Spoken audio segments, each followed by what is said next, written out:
Heureusement, quelques difficultés avec cet appelant. On n'a pas très bien saisi. Revenez pourquoi pas pour que nous puissions mieux vous écouter. On va prendre un autre appel. Bonsoir.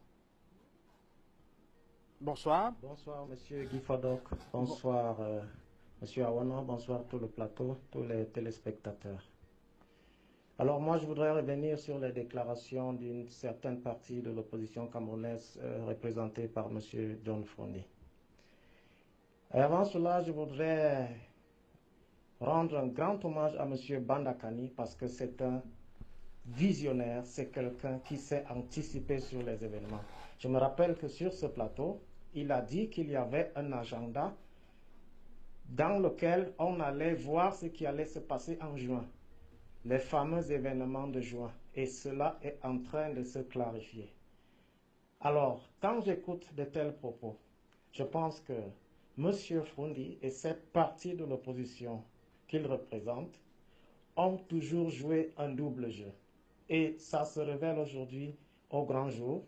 M. Frondi a été infiltré, absolument été infiltré par les chancelleries occidentales et la diplomatie impérialiste. Il fait partie de cet agenda, cela est très clair aujourd'hui. Et c'est honteux parce que nous sommes une bonne partie du Cameroun qui avons fait confiance à ce monsieur.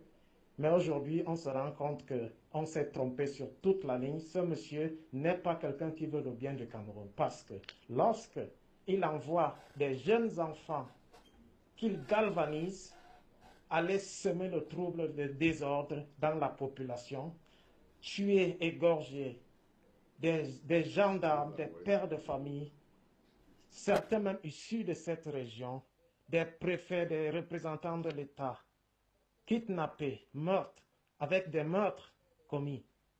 Alors, moi je pense que ce monsieur, c'est lui-même qui devrait se faire des idées sur une éventuelle livraison de sa propre personne à la CPI. Parce que ça aussi, ça fait partie des crimes contre l'humanité. L'État camerounais est en droit de se défendre. Et ça existe dans tous les États du monde.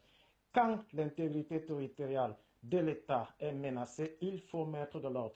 Parce qu'une poudrière comme le Cameroun, avec ce genre de déclaration, ça va aller dans tous les sens. Le Cameroun est bigrement en danger. Alors, avec des politiciens irresponsables comme M. Frondi et certains autres qu'on croyait en voie de disparition en Afrique sont malheureusement encore là. Alors moi j'appelle les Camerounais à s'unir, à reconnaître le danger et à refuser une telle opposition qui ne déclare pas solennellement être pour l'unité et l'union nationale contre l'impérialisme.